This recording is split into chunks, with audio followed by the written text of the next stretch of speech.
is a customer service guru. That's what I'm going to, and he looks at customers as an opportunity to build relationship.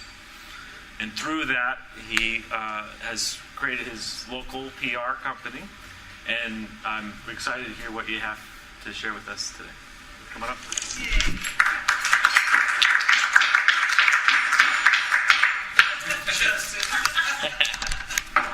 Well, good morning. Good morning. So we've got kind of an intimate setting here. We're all around one table. So I'm going to adjust on the fly a little bit and attempt to have kind of a dialogue here. So if a question is asked, feel free to answer. They aren't typically going to be rhetorical. And if you have a question, feel free to ask it, and we can contribute here, I think. Does that work? Yeah. Is that all right? It actually fits really well with this idea of social media being about relationships because as you probably know as business people and those who have friends and family, sometimes you need to be able to adjust in a situation and change your approach. One of the things I see on social media sometimes is people have you write a post, right, and you can publish it you can schedule it to be published later. And then something happens in the world or in your neighborhood or in your state or whatever it is, and all of a sudden this post goes out. And it's what would have been just fine maybe now becomes offensive. Because nobody adapted, nobody was willing to monitor something that they had set up ahead of time. And so maybe this adaptation is even a lesson for us of what it looks like to do well on social media. So I'll tell you a little bit about myself first and kind of my perspective and why this talk is titled The Simplicity of Social Media, because even hearing your questions and your comments, some of you might go, that's not simple. What are you talking about? Marcel is speaking in next month, and she is going to talk probably more kind of nuts and bolts and specifics, and it actually probably will build really well. We're going to get down kind of just some basic foundational pieces of perspective and how to look at social media. So, who am I? Well, I love people. I like to meet people. I like to interact with people, and I especially love to provide service for people. I spent 10 years, starting at 16, working for Safeway, and back then, at least, customer service was kind of a key part of who they were as a company. And I worked my way up, and when I was 20, I was a produce manager, which was one of my favorite jobs I've ever had. I loved it. It was a lot of fun. And if you've all been to the grocery store, right? And it's like there's something magical about the produce department. It's like you're like going through the aisles, and it's just like, and you're in the meat department, and you're like, I don't know what kind of cut of meat to get, and nobody looks up from the counter when they're cutting their meat. There's nobody to help you, and it's like you turn the corner into produce, and it's just like, the lighting is better, everybody's faces are up, the color, right? I loved it, and my favorite part of it was interacting with customers, helping them find what they needed, giving them samples of whatever they were interested in, right? Are the peaches ripe?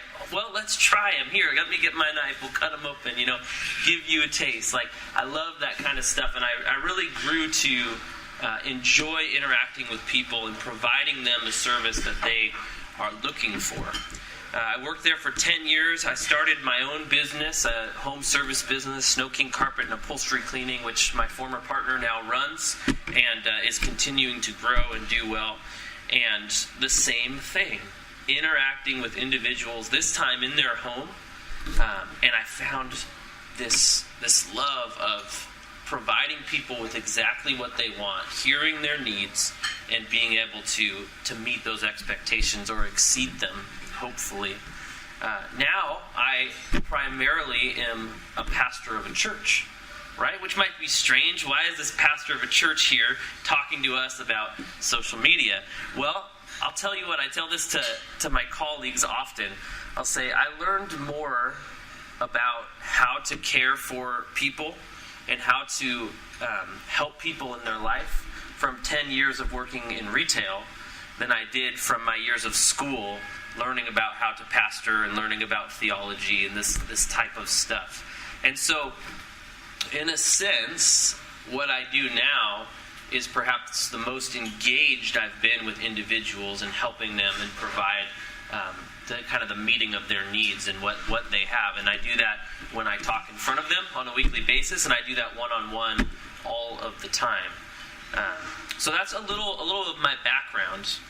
Along with that, recently is when I've gotten involved more with helping companies with social media. With Justin here, we started Local PR, small, little kind of hyper-local business, and our primary objective is to really help people connect in their communities by using images and posts that are hyper-local. So how does a little company in Edmonds capitalize on the fact that they're in Edmonds? Well, utilizing a company that's in the same neighborhood, walks down the street every day, and it helps them be able to really kind of exploit the fact that this little community is our community. And we all know in the world today that local, hyper-local is kind of the buzzword and the way to go with a lot of that kind of stuff. So let me tell you a story. One of my favorite authors in this space, his name is Dave Kirpin. Anybody ever heard of him? He wrote a book called Likeable Social Media, and he's written a couple others as well. And this will clarify kind of the perspective I'm coming from, and as far as when I say simplicity of social media, and that social media is about relationships. So he tells this story, or gives this analogy of a cocktail party. He says social media is like the world's biggest cocktail party. And I think of it sometimes, maybe for our group, as like a networking event, right? I've spent many, many years going to networking events with other business owners and other folks, and it seems like there's lots of different kinds of people, but two people kind of stand out in those settings, a cocktail party or a networking event. You've got that guy who's always selling himself, selling his business. All he wants to do is tell you about how great he is and what he can do and how amazing he is. And you'll notice if you observe the room, like people just start trying to get away. Any chance they get, it's like, oh, here, meet Justin, see ya, and they're gone. They don't want to be around him.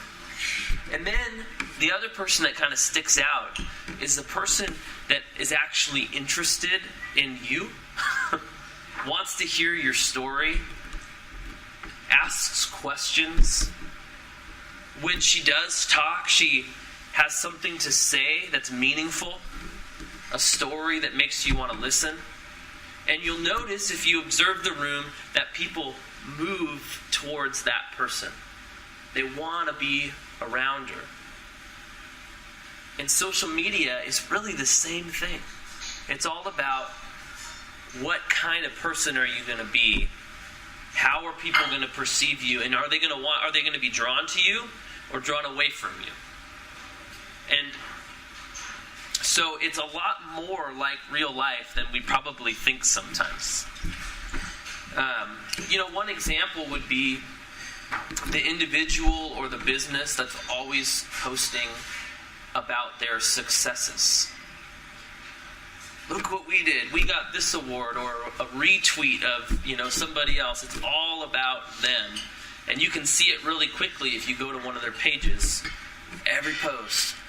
Buy this thing. This is the best product. Look at the award we got. Look at what I accomplished.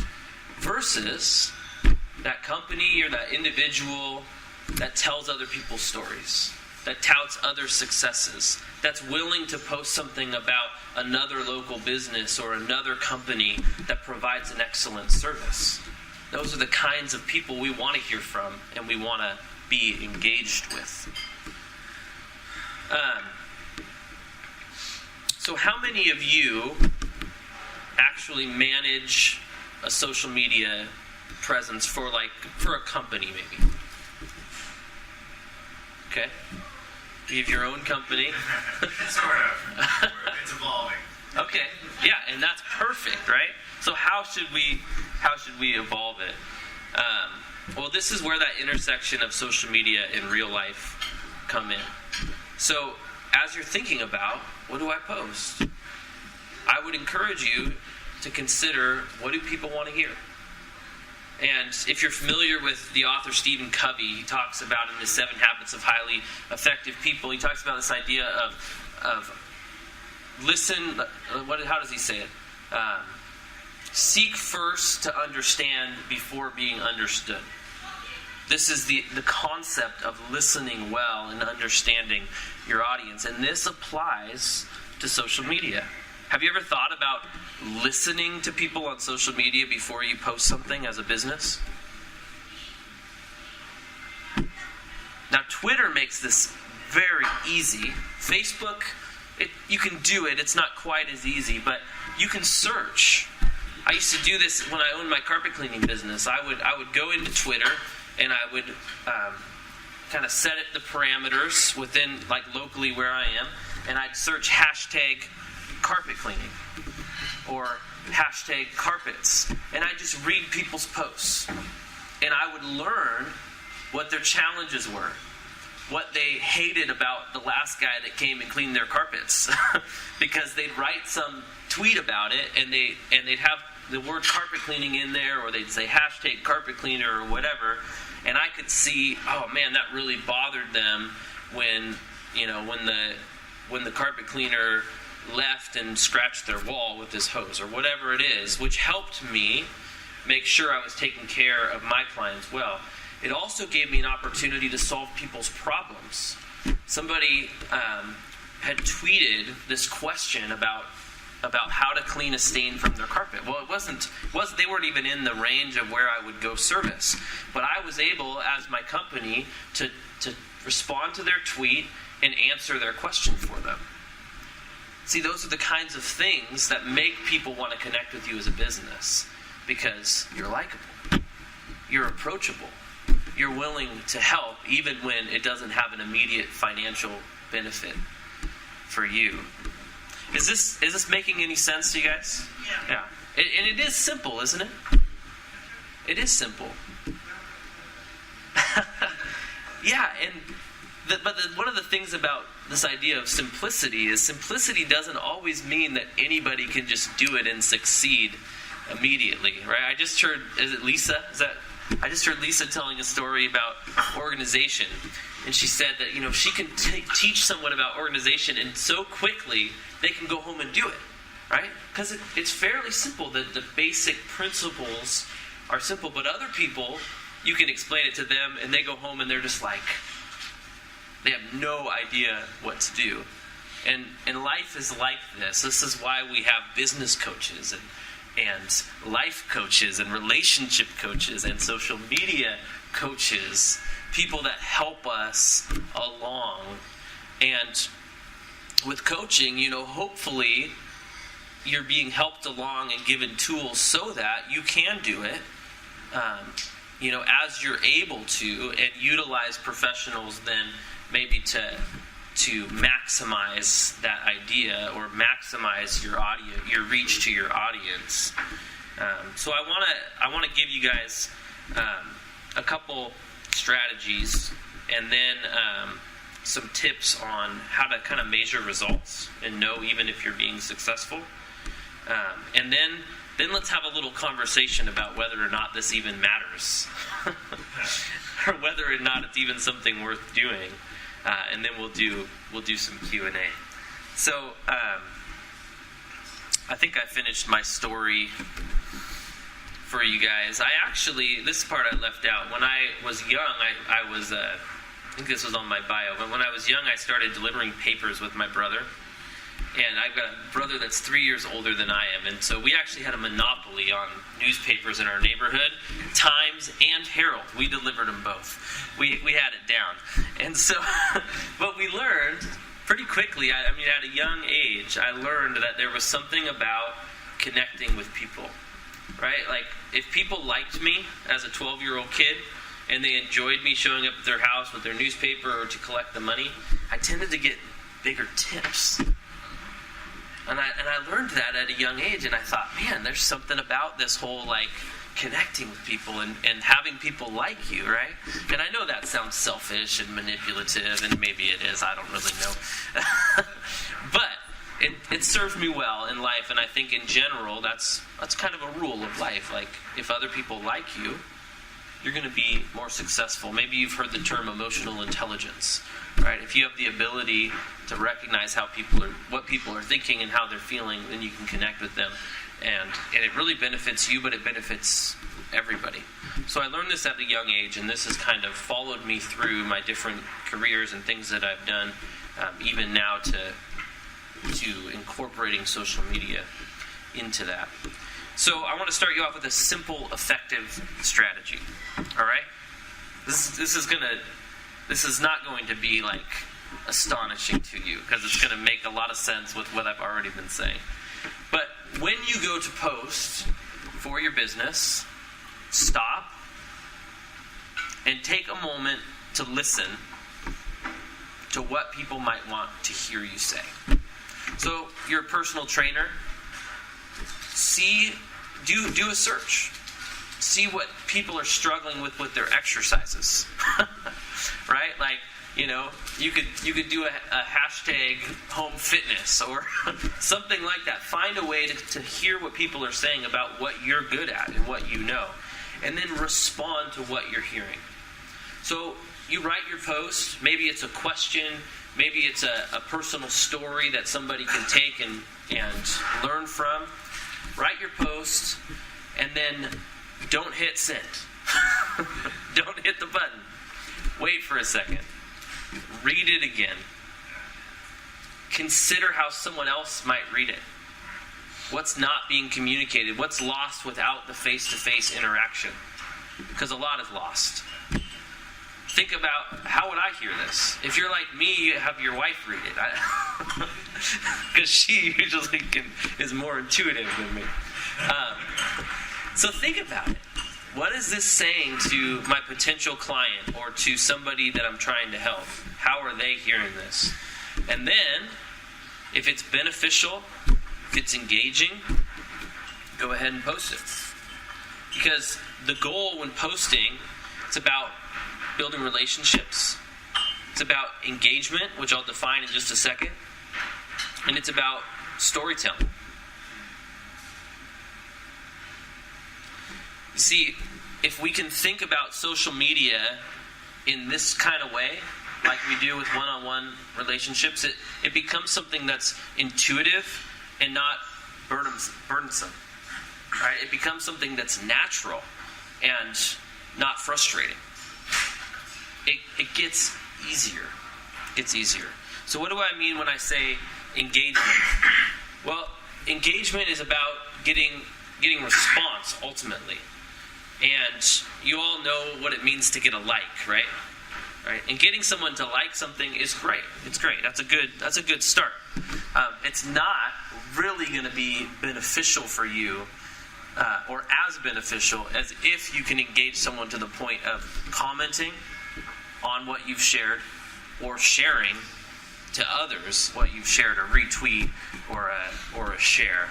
This is the kind of engagement that we really want to get, and this then is how we measure our success on social media.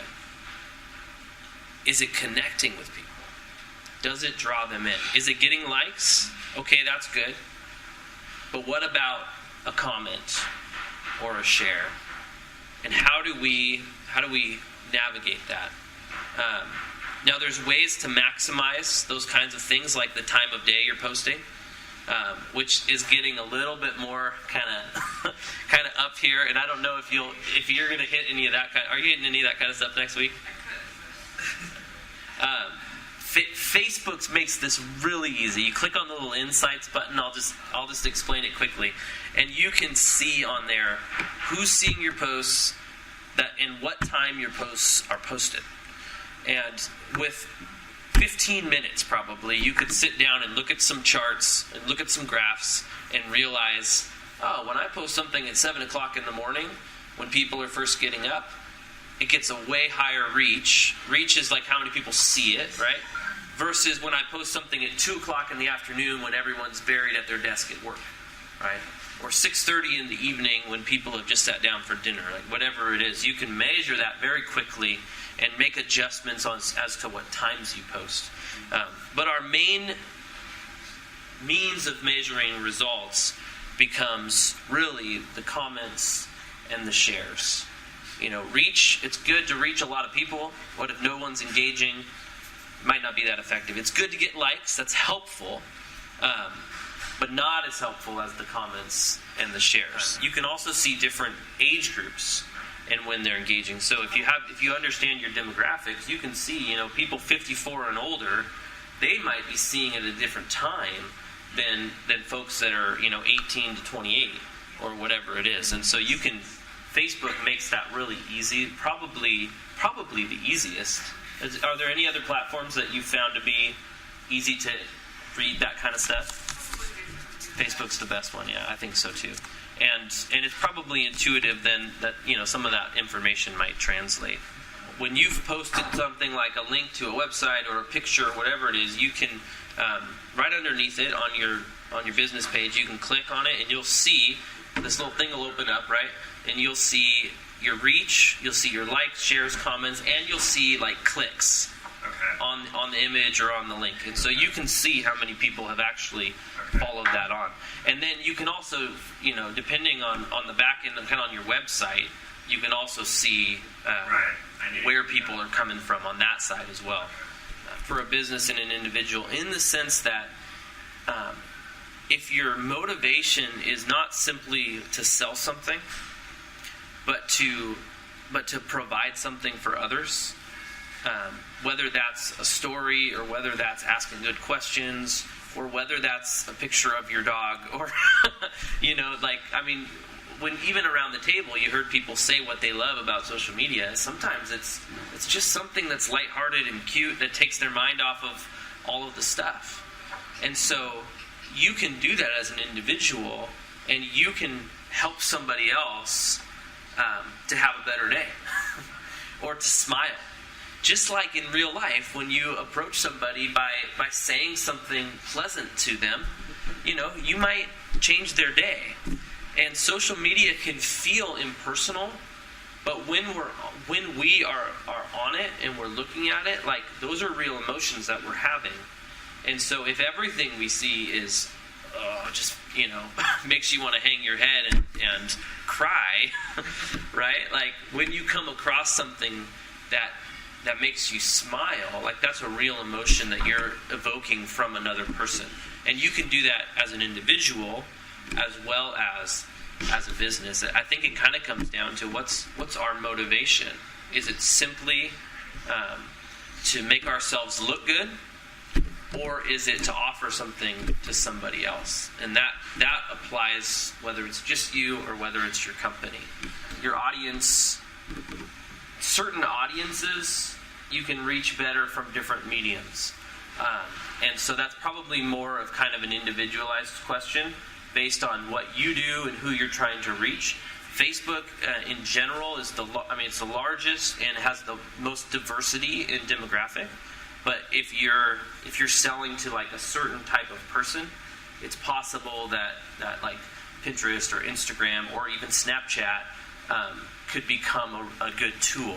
So Facebook's kind of the basic, like first place to start, and then moving beyond that really is going to be based on who you are and what you're trying to accomplish. Thank you so much.